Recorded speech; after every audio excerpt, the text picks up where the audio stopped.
Hello everyone, welcome back to Jade Journeys. I hope all is well.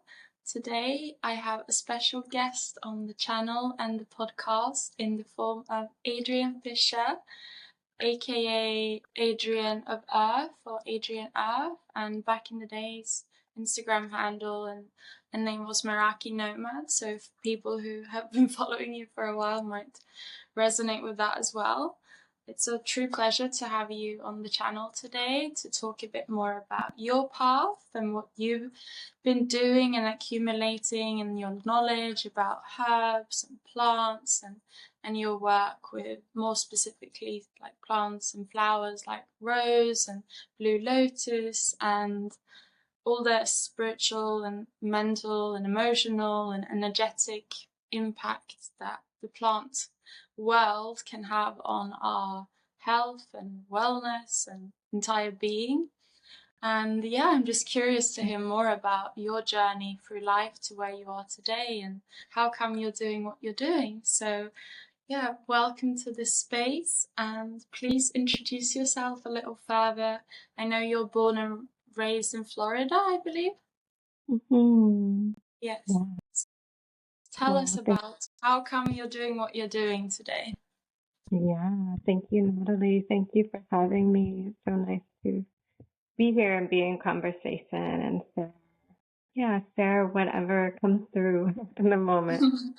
Gosh, why am I doing what I'm doing? What led me here?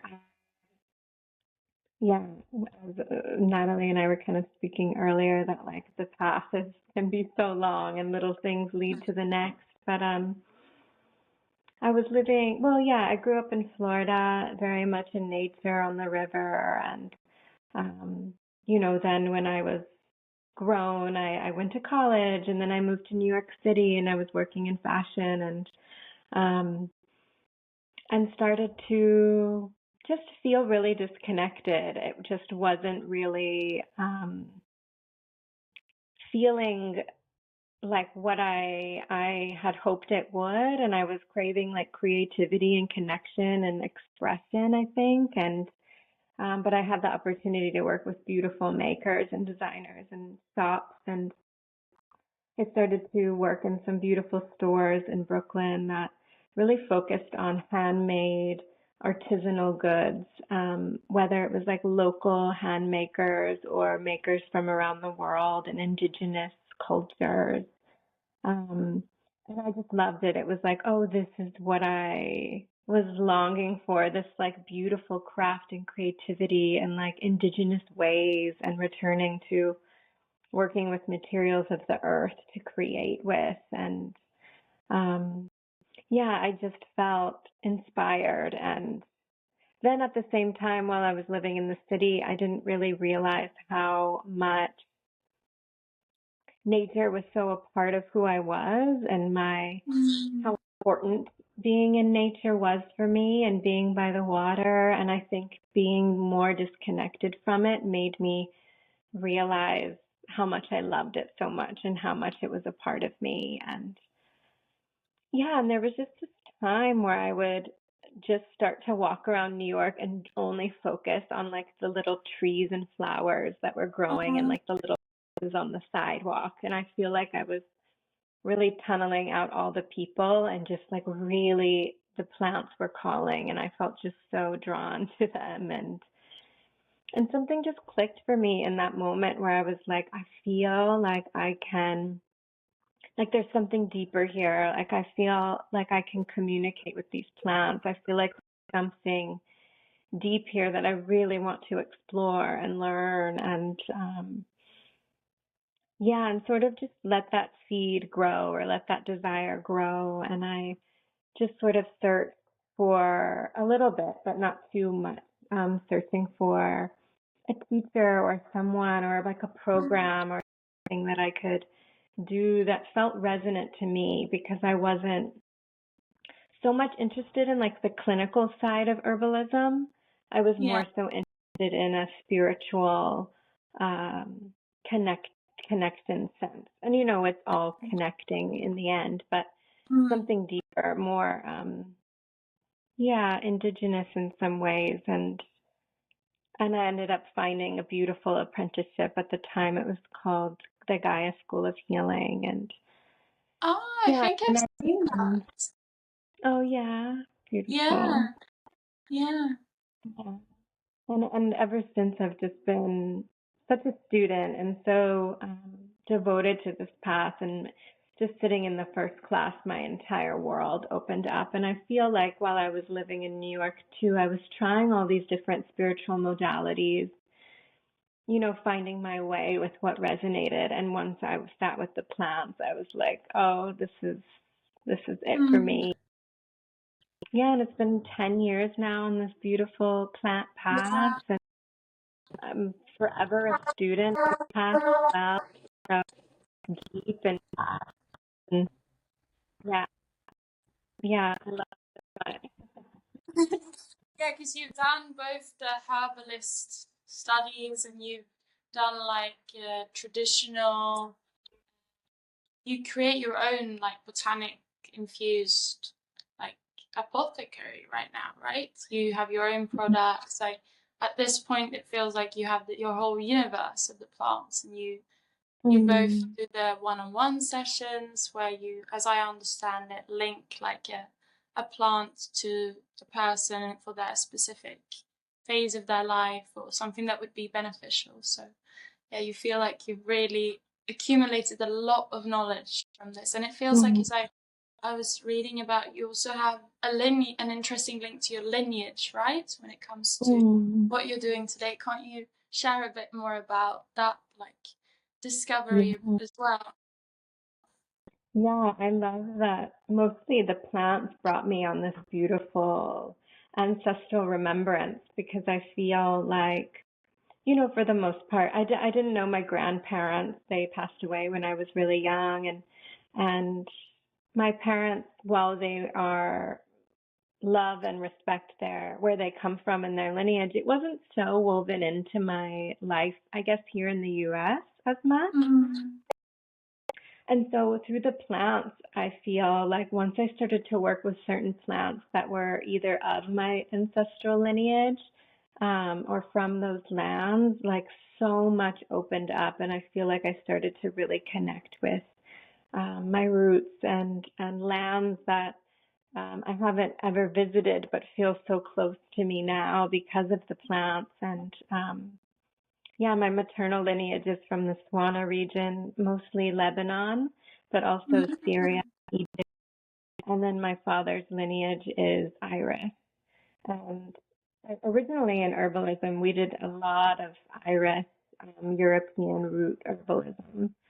And then Mm. I started to feel really called to my maternal lineage and doing a lot of womb healing and mother line healing, I think, through the plants as well. Mm. Uh, then I started studying with one of my teachers, Layla, who's from Lebanon, and we would do, she calls them plant ancestral circles, where it was all people from the Swana that worked with plants of the land. And oh, it was so special. And that's how I was introduced to Blue Lotus, actually, too. So Oh, we. really? Mhm. Wow. And can't you share a bit more about Blue Lotus? Because it feels so magical just hearing about the name, and I mean just the significance of Mhm. the lotus flower or plant, like for centuries and decades and thousands of years. Like it feels so potent, and you have this whole apprenticeship, like 7 month, Mhm. actually beginning in like a month, right? It's the registration Yeah. is open right now. Around the Blue Lotus. So can't you share a bit more how come you are studying it much deeper and what effect it has on the human? Yeah. Yeah. So my path with Lotus began in that apprenticeship, and we would work with flower essences that weren't labeled at the beginning of the month, and we would work with it all month, and then find out what the plant was at the end after we really learned from personal experience. And that's how I also studied with the plants too. We were learning directly from the plant more so than learning from books. And then we would learn after we really strengthened our ability to learn from personal experience and listen to our own bodies and intuition, and just remember how to listen to the plants, because it's something we all know how to do, and it lives in all of our lineages back, and we've just become so severed from that.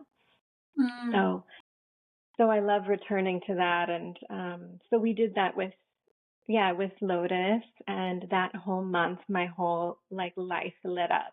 I was just like, wow, what is this plant? And I also felt so much depth from the essence too. And when I found out it was Blue Lotus, I was just like went on this whole like self-study from there, really, and just worked with Lotus every day. And there's not much information about it online. There's like a little bit of snippets, but I feel like it's very narrow.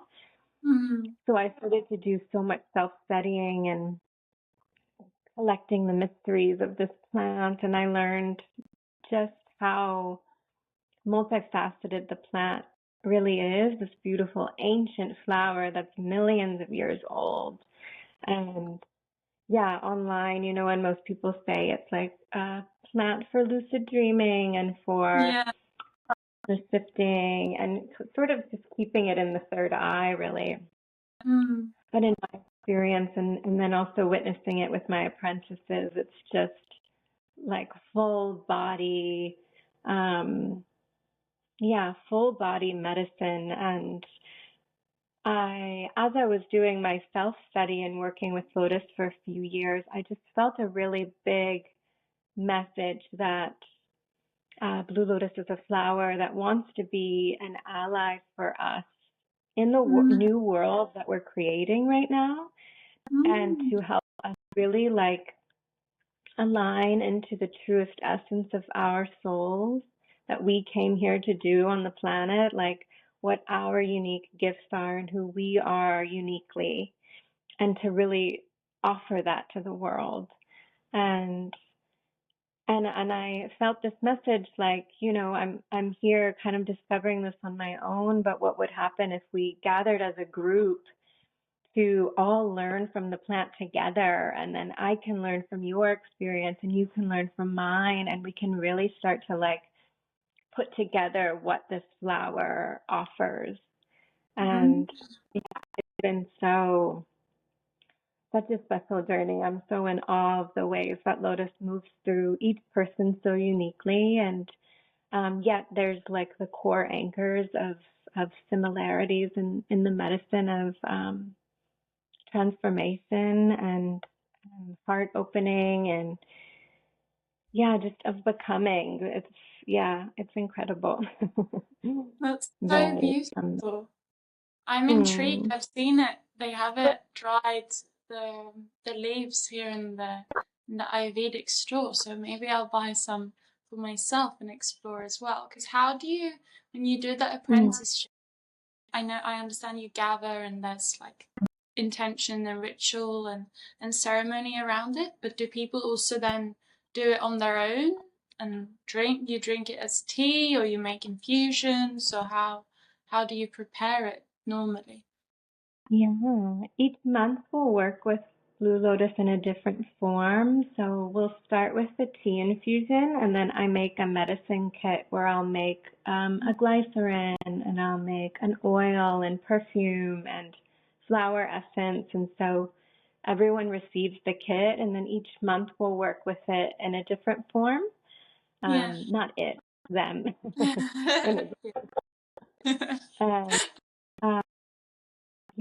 Because there's so many different forms and ways to work with plants in general, but I find that with Lotus too, each of the different forms offers a different layer of the medicine in a new way.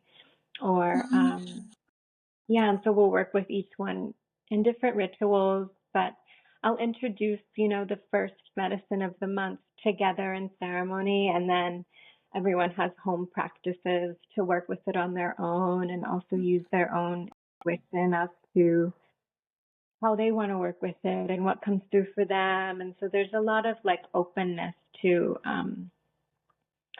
experiencing it on your own. And I, as a teacher, I really love to encourage people to um, find their own way and like trust themselves and their own medicine person too. So yeah. Mm-hmm. So beautiful. And it feels like the plant kingdom is a language of its own. Like I guess with time and curiosity, you start to like hear the messages more clearly, and it's like really almost like a muscle that maybe when we've lived more modern lives we forget. But like I feel that when I'm living my more simple life in nature, like now I'm in Sri Lanka for these months, like you once you slow down a lot, I feel that you start naturally to get the signs and the messages, and with the natural world around us, it's always communicating to us. Absolutely. Yeah, it's really like if we can bring our nervous systems down to the same nervous system of the earth, we can weave in and feel and like hear beyond the ears or see beyond the eyes, can hear and listen with the heart. And I find that the earth really is so excited when we offer our presence to, a tree out in nature and just like place our hand on it and observe the beauty and like offer some prayers and just really like court and start building a relationship. It can be so simple, really, and as that relationship builds over time, it's like the more that you give, really, the more you receive too, and it's this beautiful reciprocal relationship. Yeah, that we all remember, and it really feels like coming home. It feels like a homecoming. To have relations with beyond human kin, and to be able to rely and lean on and receive help from and love from beyond human kin, because sometimes it's hard to just, I don't know, put so much pressure on like your friends or your mom or humans to give you something when you can receive it from a flower or the earth when you lay down on it, or And we're so held by the like it's the mother kind of like when we relax into and soften into that embrace, it's like we're so held by the earth. But when you're disconnected, you don't really feel that sense of maybe safety and grounding and everything, the pulse of the earth beneath us. Totally. Yeah, it's so important. And I feel like I can feel in my body when I feel like severed from the earth. If I haven't, I don't know, even when you just like fly in an airplane or you're in like a building with fluorescent lights for a long time, it's just like it like really deteriorates the body, and the earth brings us back into that wholeness and into that balance, because the world we live in is so crazy sometimes if we don't live in nature all the time. Yeah. Can't you share a bit, because you've been obviously in the plant, like deepening your understanding of the plants for more than a decade, and you mentioned that that was kind of your spiritual portal or gateway into your spiritual journey, I guess, or that was what resonated for you.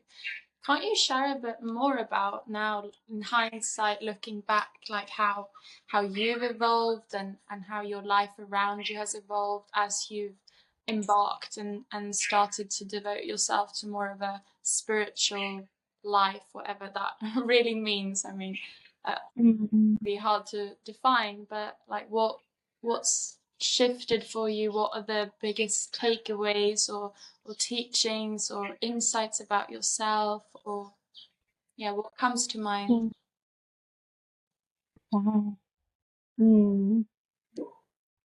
Thanks for a moment, because it feels so um, current still too. It's like It's never it feels ending, I guess. And just, I feel so, it's such a part of my life that it's my entire life, really. I, yeah, and it just continues so much with the plants and with the earth. And, you know, I think that a difference in some ways is,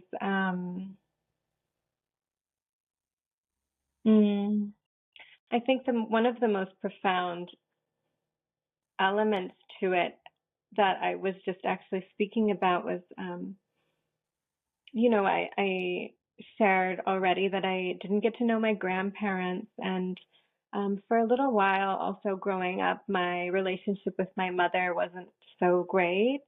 And I feel as I got older, something was just missing there. I was really longing for like mother advice and like a mother energy to really lean on and for me wisdom and guidance um and once I started to be able to receive that from some plant allies, and I would start to like visit them over and over again and receive like words uh, and of guidance that I needed in the moment, or to feel like I'm being held in their arms for a little bit, I think it really gave me such profound healing that then allowed me to heal my actual mother relationship in the now. And now we're Wow. very close. And yeah, and I think that me working with the plants in that way allowed me to really let go of the pressure around that and this like loss and feeling, because it was fulfilled and I didn't necessarily need anything in that area. That's just sort of one example of just a profound Wow. way that plants affected my life. And but gosh, there's so much. I mean, I just the way that it's become my whole life, but also I think something that's different from earth-based spirituality, that it maybe is different from other modalities, that it's so a part of life. It's like integrated more Yeah. into, you just walk outside and you're like there, and it's kind of for everyone, and you don't have to look a certain way or like be really spiritual, or you know, it's just Yeah. very grounded in it, and Yeah, and yeah, it's and a a way part of life, I of life. guess. Yeah. Yeah. Wow, I love that sharing about the mother, like how you can heal or the mother line almost through the plants. Hello, sorry, I don't know what happened. It's okay. Can you hear me? Yeah. Awesome. Okay, cool. And now I'm back. I've Oh, deleted some apps and we're ready to go. The birds are excited. that's the end of the day. Yeah. I'm curious because I know that you've also done like some wise woman training, and apart from the plants, that you have a bit of a focus on lineage and the feminine wisdom and the more feminine arts, you could say.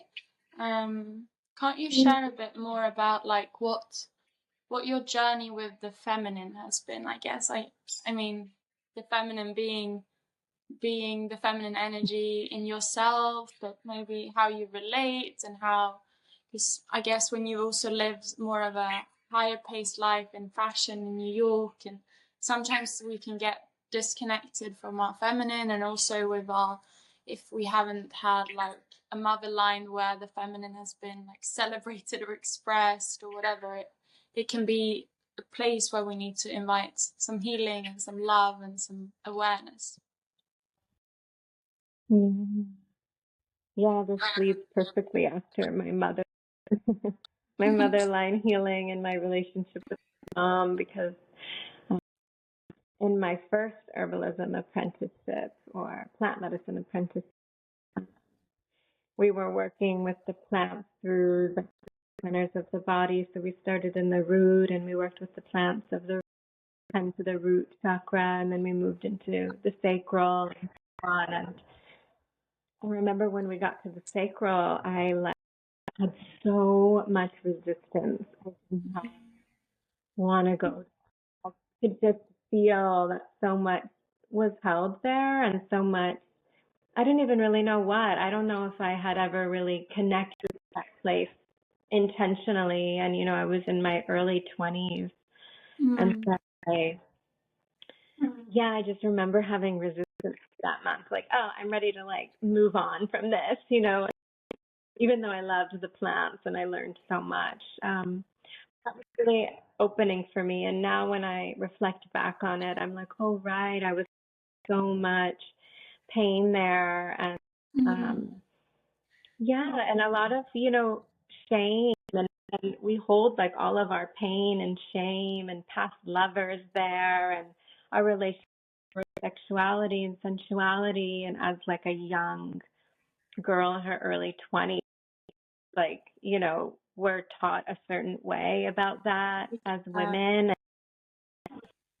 And then we hold so much from our lineage and space too, or sacrals, and so much is held there. And I actually I learned wounding during that same month. Wow. And that was really, really for me. And I was like, wow. And I did a study for womb steam facilitating, and the teacher was we learned so much about, the path of gynecology and all of the sort of messed up ways that were sort of, we think, how do I word this? Also that we don't know how to take care of our own yonis and our own womb spaces. We've become so disconnected and given our power away to, a man in a white jacket to do random, it's totally crazy. But and as soon as I learned this very ancient practice that's woven through indigenous cultures all around the world, I was like, wow, all women need to know this. All women need to just take their power back in this way. And that's what it felt like, a reclamation of learning how to not only nourish and take care and help cleanse the space or, heal from cysts or thyroid, fibroids or anything, but also deeply intentionally connect to that sacred center that we carry. And I think that practice really shifted so much for me in starting to learn how to connect to my body in this way. And then I, also sort of feel that the way that I work with the plants and have been taught to work with the plants, but also in my own way, is very tantric. It's a very tantric way of the earth where you're learning and you're working with the senses of the body. So you're smelling what the plant smells like, and you're taking it in, and what does it taste like, and how does it feel in your body, and where do you feel it? And you're really in this tantric exchange with the plants and also with the elements of the earth. And that's sort of the practice of listening and learning and communicating with the elements is this tantric way. And I feel that really connected me to my body more. And I just, I one thing led to the next. And I think I really healed that relationship to my femininity, where I feel as growing up, I was so, I loved hanging out with the guys, and I was very, maybe as a form of protection, very trying to be the cool girl, non-emotional, and I feel I've opened up so much to my emotional body and my sensuality and sexuality and femininity and and it's such a gift.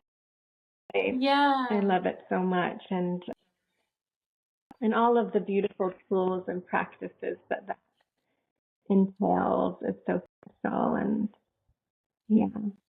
there's so much, but but that's so beautiful. And I think that what you say about like both your womb also is communicating with us. So when you learn like tools or practices to actually like connect and create a container or a space to listen, that can be so potent, because it's just like, this is the place where we will create life if we go on to have children. It's like a powerful, like even in the chakra system, it's a powerful place. But if you're not connected to it, it won't create that kind of flow, maybe even like creativity and your way of expressing yourself in the world, and like enjoying your body and enjoying being a woman, you know?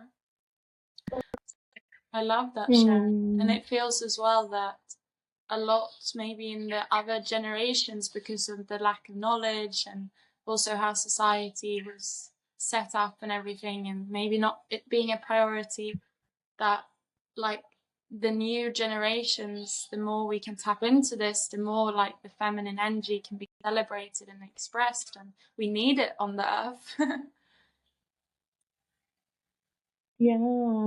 Oh, it's so true. And I find that, like, through our own bodies and through our own wombs and doing that work, we can heal the generation before us. And I feel like I've really witnessed that even in my mother, and me doing the work and then seeing it ripple into her. And it's, really, really special. And the power of also women coming together to simply like surrender and be in the body and celebrate one another has been so healing in my life too. And really it's special. definitely when women come together in circles, it's something happens. Like you can sense it. Like everyone kind of awaken a bit more. Yeah, it's so true. I'm curious because we mentioned before. Oh, sorry. No, go ahead. Go. Oh no, I was just gonna say, I think I'm coming up this year of the past, which is a women's circle that I co-guide with my dearest friend Birjan, and we do a series of 4 rituals that are for women, and we meet every Sunday for 4 weeks, and it's so beautiful, even on Zoom, to just come together. Like one of my favorite ones is guided herbal body oiling and massage, and we all arrive in our robes and we take them off, and it's just like this beautiful oiling hammam ritual that's so special. And even in that, way of being in the beauty of our own homes while also sort of meeting together virtually to do these rituals every season together is so profound and has enriched my life so much too, because I can do those rituals on my own, but then when I come together with the other women, it's like so so much better. Yeah, like goddesses. Mm. Wow. Yeah, I've seen that you're doing that co-creation with One. I'm gonna see if she wants to be on the channel as well in the future and speak about her offerings as well. And I saw when you're doing the Rose Caravan in Morocco, I was looking at the like itinerary, and that's also a fascinating offering that you're creating. And can't you share a bit more about how that came about and the way that it connects through the Rose and the Rose Valley, and it feels like almost like a little pilgrimage. Yeah. Oh, the rose is one of my dear allies in plants that I love so much, that has taught me so much and guided me so much. And actually, the path used to be called Rose. It was like this really beautiful. We still work with the rose in the past, but it's this beautiful devotion to rose. And anyways, I've traveled to Morocco a few times, and I just love it so much. I have so much admiration and respect for the Moroccan people and the Amazigh people, and just the beauty of the culture. And also I so long to go to Lebanon, but things aren't always that great to travel there. And Morocco has been my little into Arabic culture, and I feel so at home there. Yeah. And also the Moroccan people make you feel so there. They're so wonderful, and the land is so beautiful, and I just love it so much. And 2 years ago, I visited again, and I was traveling alone, and I spent some time in Marrakesh, and then I went to the mountains to be with the river and in nature. And I was going through a really hard time. I had just separated from a 10-year relationship, and it was just my whole life was changing. And I went there, and the river and the land just like really loved me up so much. And while I was in the mountains, I was in a little village, and met this beautiful woman who had the roses from the Rose Valley in Morocco, Kalat Maguna. And Bourgeois, I've actually always wanted to go to the Rose Festival there, but have never made it. And it was my first time I got to like experience the roses in the flesh. She gave me like a little the roses. Oh, they were just divine. And yeah, down by the river where and I just felt like I had been wanting to put together a retreat for a long while now, and I've guest taught at retreats before, but I've never really put together my own. And yeah, and it was like a dream of mine that started to organically really come to life. And yeah, and it's going to be this beautiful pilgrimage of not really retreating and being in a house the whole time, but we're traveling and exploring, and we'll drive 5 hours to the valley and stay just like the weekend before the Rose Festival and like the blooming season, and be with the roses and the indigenous people. Yeah, and just really soak it in. I'm really looking forward to it. I was so excited. haunted by the whole format and what was going on in the schedule. It feels very, very, very special. And I guess for you also to bring people towards the Swana region in the world, which is an important place for you in general. So. What did you say? Also, like it must feel special for you to bring. Sorry, it's the bread. I don't know if you can hear the bread car like this. First, I thought it was the ice cream truck, but apparently this is the bread man. It's so cute. That's so cute. He has like flashing little villages picking up. No, but it must feel special to offer a retreat that's so close to your ancestral lands as well, like a full circle moment, getting both the plants and the rose and the destination in itself. So it feels very you in that way. Oh, thank you. Yeah, I'm really looking forward to it. We'll see what it has in store. I'm like, wow, I don't even know. And it's my first time doing something like this. So yeah, excited. Wow. And for those interested, we link in the bio some details if people want to check it out, if there are spots left. Maybe it's fully booked. It's in April, right? Yeah, it's end of April. It's all full now, but there's a little wait list just in case someone pops out. And I hope to do it again maybe next year if all goes well.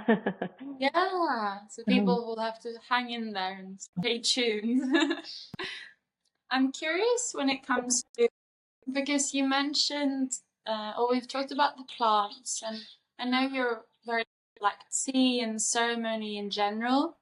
I'm curious to hear like what's your daily rituals, or do you have any practices that you like to come back to, or what's your like daily way of connecting or checking in with yourself, or do you have any things that are very potent for you, or stuff that you would recommend others to try to support their mind, body, and spirit?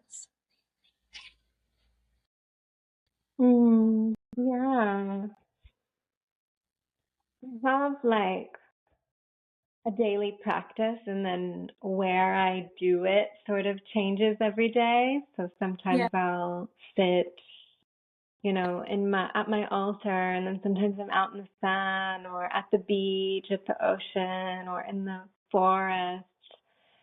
But I will always have a little cup of whatever plant I'm working with at the moment, or sometimes I'm drawn that morning to sit with cacao, or I have reishi here today, or a different plant maybe.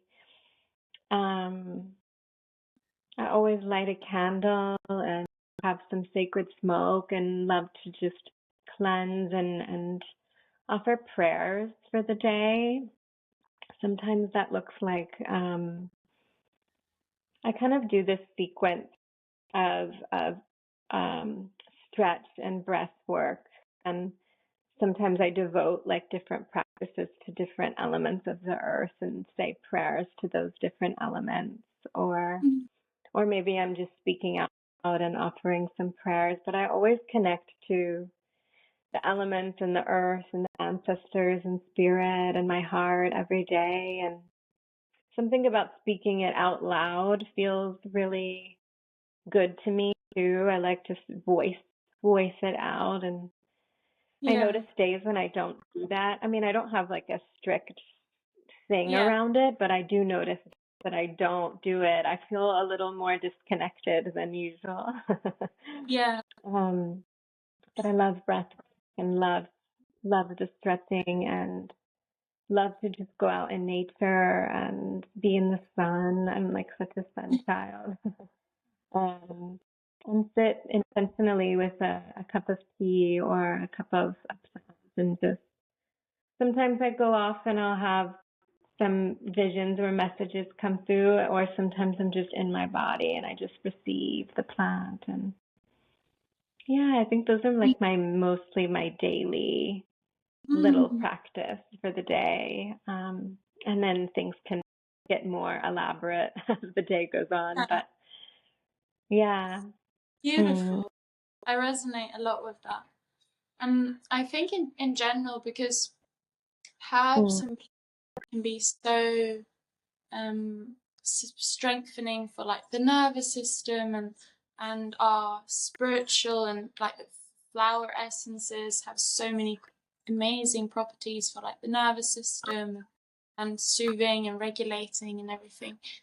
Do you have any, like, what's your approach to wellness or well-being in general? Do you have any like philosophy that you follow, or the way of taking care of yourself or nourishing yourself that you find helpful for you? Or do you have some certain herbs that you like to come back to, or infusions? I know you can make anything, so I'm curious what you like to support yourself with. Yeah. I would say anytime people ask me, like, what's the, one thing that you would tell people to do with the plants, or, for their healing or Mm. anything. And I always say the nourishing herbs, that the nourishing herbs, they're really like a particular category of plants that are wild weeds or adaptogens also, that really work on the nervous system, but also on rewilding rewilding the self. And they're filled with so much nourishment, so many minerals and vitamins and nutrients. And it's almost like our body when we start to drink just like gulps it because we're like so thirsty for this like earth medicine that we don't really get very often. And nettles is one of the plants, and I find that nettles is so much more even nutritious than like a green juice. You know, it's filled with like deep mineral rich green medicine. And the nourishing herbs, they'll work on the system slowly over time also, so that you're just, I don't know, they have this intelligence of really knowing where to go in your body, where is depleted and where really needs healing and medicine, and they know what to offer and where to go and just really bring you into wholeness. And yeah, I think that everyone should work with the nourishing herbs every day. Yeah. I think they're the best, most beautiful plants, and they're so available to all, and they're so affordable, and they're just really like medicine for the people. Yeah. Connection here in the jungle is a bit unstable. But it's interesting with the different categories of herbs, and like that they have so different properties and how they're so intelligent. Like when they go into the body, they know what to do. Yeah.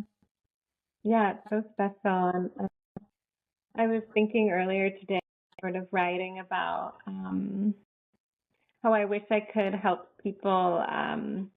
You know, there's so many different practices and I don't know, courses and things about like, you know, transformation and like changing your life and creating visions and like doing all this stuff to, you know, like self-improvement. And I'm like, I can't believe people do this without the plants also. I'm like, it would be so much easier to bring some plants.